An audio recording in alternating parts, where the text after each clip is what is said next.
Howdy folks, this is Checkers back again with another episode of our Divinity Original Sin 2 Let's Play, this time with episode 22, I do believe.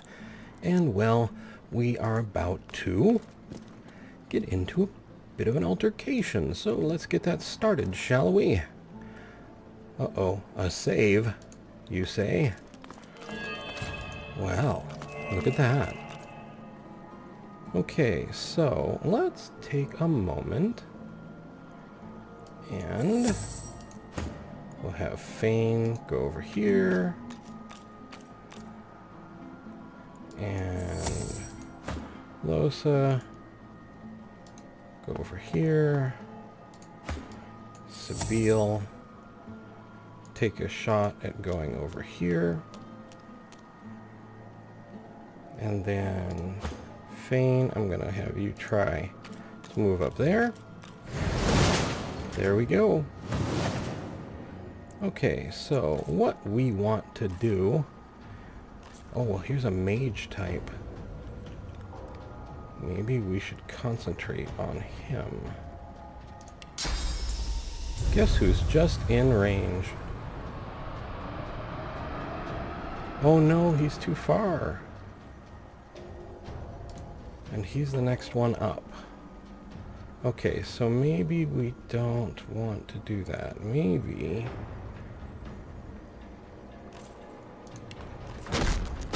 he's just out of range for our attacks. Let's see if we can't slow him down a bit.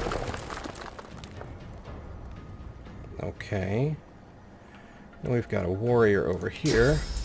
Let's ruin his day. What's the best way to ruin his day? Maybe... put him right there. Tactical retreat, so he's hasted, the slow is removed. But he's right in the middle of everyone else. Like, say for instance, Losa.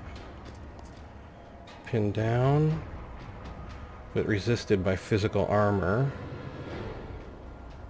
Alright, so we're just gonna fire. And fire. Okay. Got an archer who got some shots off. Sabile. We are going to use Sabile's flesh sacrifice more for the damage bonus than for any other reason right now. And fire. And fire. Okay, and end turn.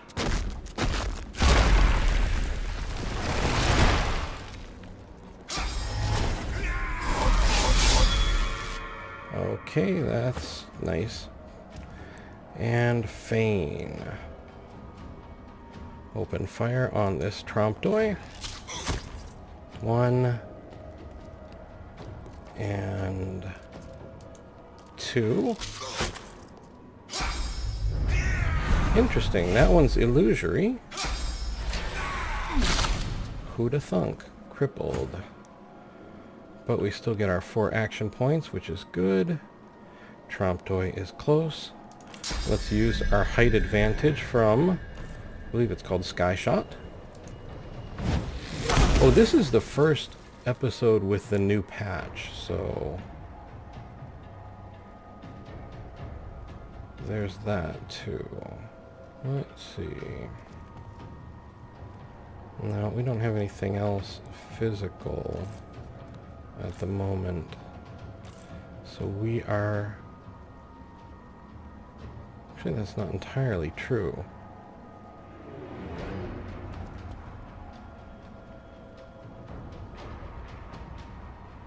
Okay, good to know. But we're still gonna fire. 64. Now you see it, now you don't. Yes, that was very tricky. What on earth? Oh, he just brought in another one. Kind of looks like Checkers there. I'm like, you didn't disappear like you might have thought you were going to. As a matter of fact, we can see you're right there. Who's up next? Okay. Fire. And Our archer is going after Fane with a vengeance, so we need to kind of deal with this. Path is interrupted, you say? Well then, let's uninterrupt it, shall we? About like that. And then like that. Well, that's a lot of experience. We'll take that. And checkers. And rest.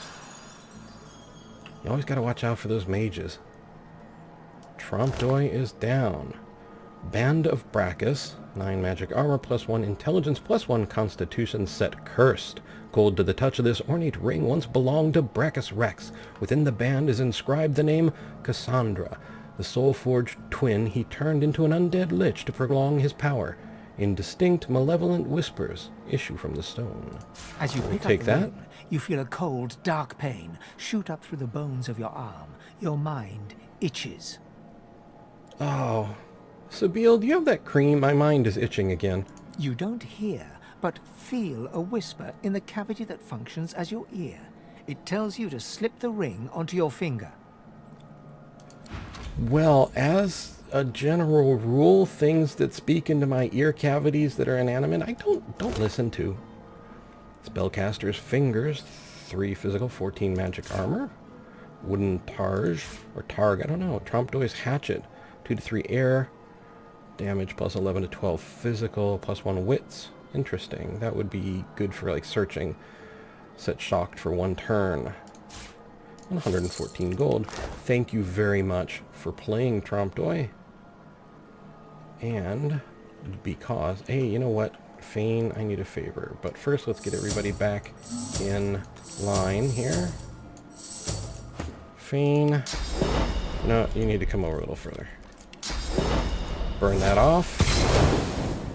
And then we will ask checkers to tactically retreat over to here.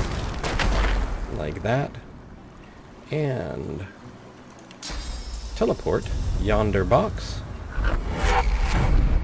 over here to find a magical pine wood bow, 3 to 5 fire damage, plus 15 to 19 physical, and 73 gold. That actually, I don't know. 13 to 15 from Holland's bow. It beats hers. So, Sabine gets a new fiery bow. 17 to 18, 13 to 15, 13 to 15, plus water damage. Okay, so, looks like, oh wait, here we got a leadership necklace. Well, don't really need anyone to have leadership, I suppose. Although it doesn't hurt. I think we get the bonus. Our main character will get the bonus. I was wondering if there were any other bits of jewelry that I missed. Doesn't look like it unless someone else is carrying something. No. Okay, so close those and step on through over here. Back to checkers as opposed to Losa. And up we go.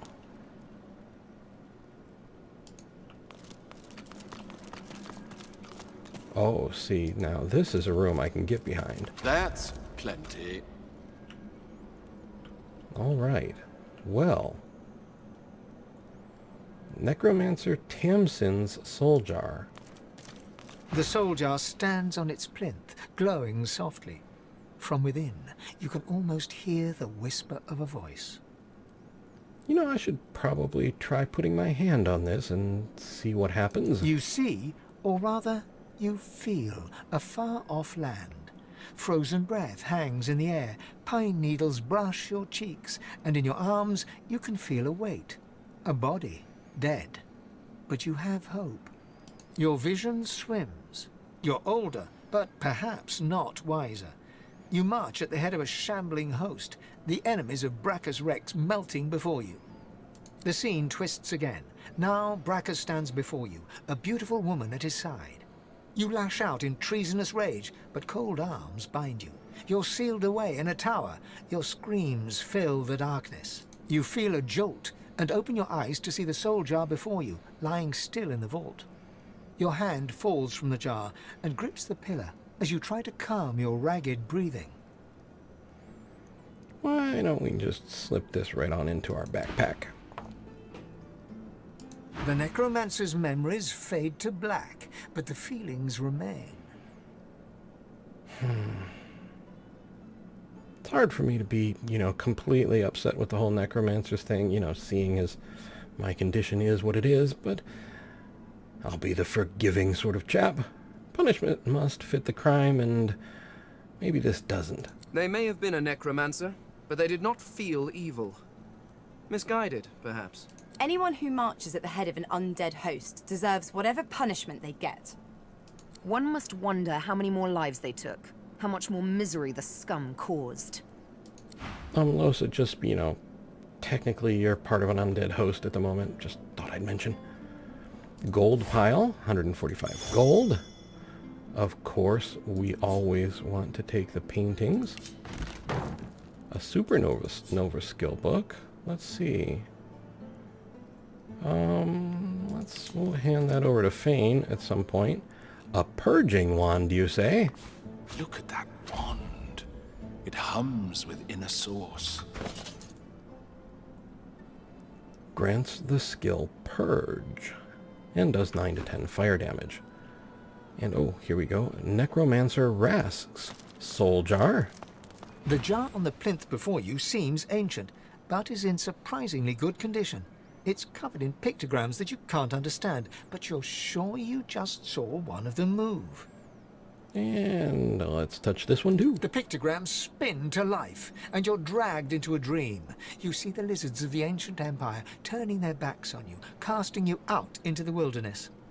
As you roam, the human apes turn away from you, all but one. One smiles, one opens his arms, one says he'll take you home. Brachus Rex. He promises power, for a price.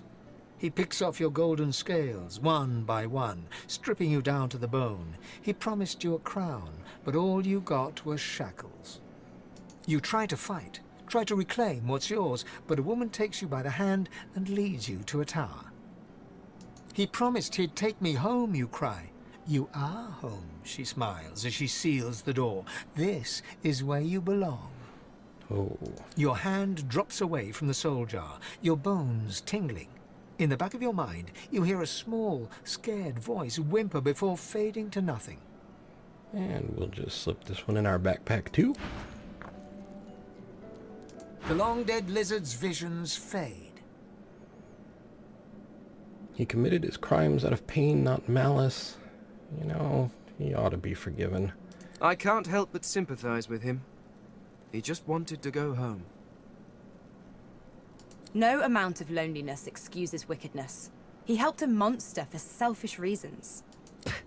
What he did shames his people. Okay, and another gold pile for 106 gold. And we're over encumbered. Weird, that never happens. Okay, well, Sabine gets an axe. And her old bow. And Losa can have a sword. And a crossbow. And we'll send Fane an axe. And a shield. There, that should lighten our load a bit. Enough to check an ornate chest to find a small frost rune. Unidentified gloves, 190 gold.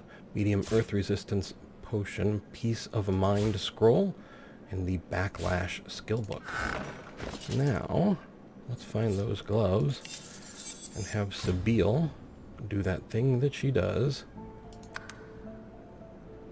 Demolishers, 19 physical armor, 5 magical armor, wits +1, 14 hit points, and armor of frost.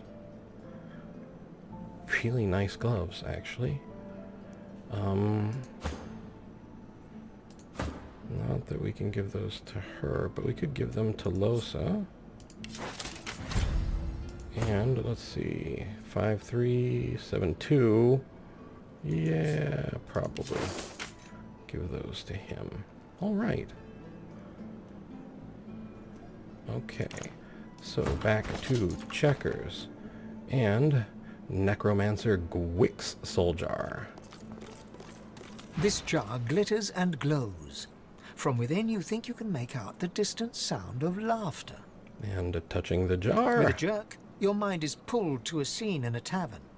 You see a dwarf in the center of the room, joking us all around roar with laughter. All bar the zombies, who are slavishly serving food and drink. The door opens, and a tall, beautiful woman stalks into the room. She's flanked by heavily armed guards. You can't make out her words, but see the fear in the dwarf's eyes. The dwarf mutters a word, and the undead lurch towards the intruder, but are cut down like wheat. The dwarf tries to run, pushing her friends into the woman's path, but is grabbed before she can escape. As she's dragged away to a tower, you hear her cursing Brachus Rex and his whore. Even when she's thrown inside and the door sealed, you can still hear her shouts. You pull your hand away from the jar, your head swimming. You can feel the dwarf's cold terror still throbbing in your bones. And we'll just be taking that.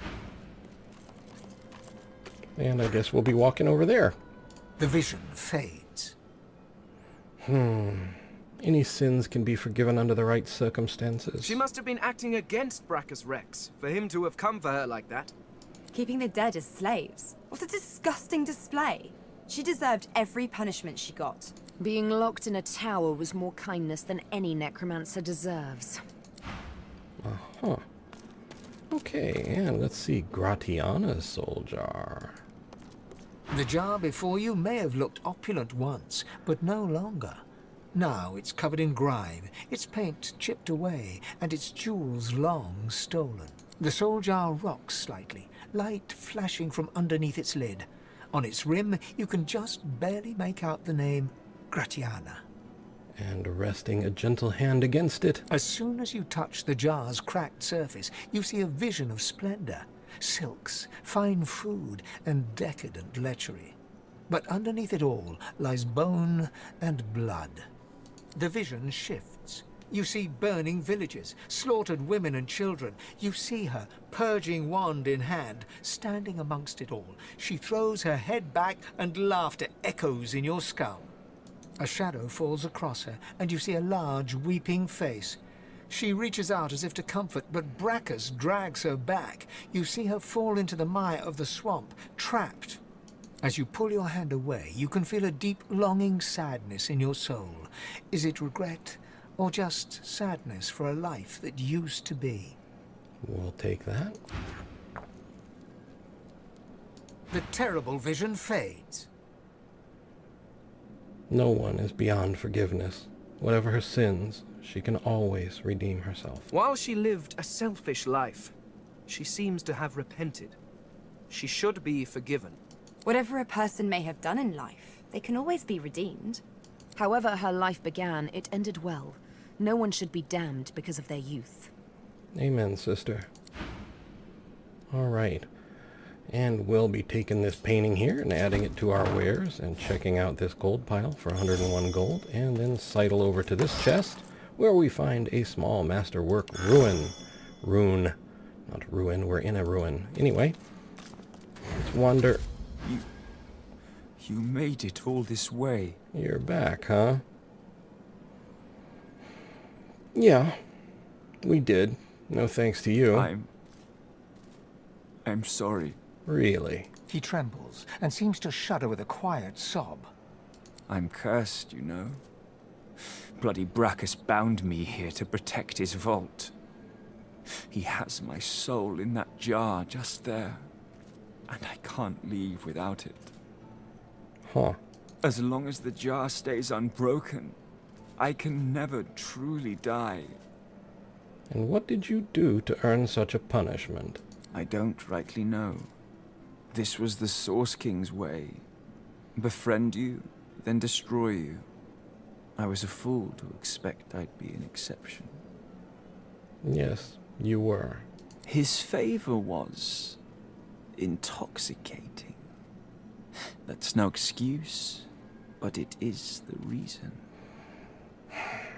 All right, fine. I'll get rid of you just to get you at least out of my way. Really? You would? Yes. He drops to his knees before you and grabs onto your feet with both hands, head hanging. Thank you. You're welcome. And so we can choose between rivet gloves, soft shoes, and an arming cap. 18.5, that's actually nice. Wits and Aothurge, that's actually nice too though. But I think we may go with the gloves for Fane. And because he's rocking 7.2 right now, so we'll give him those. Actually better than what we have with checkers here, but that will be alright. We've cleared out everything but one thing. The Heart of the Tyrant. 34 physical armor, 6 magic armor, +1 warfare.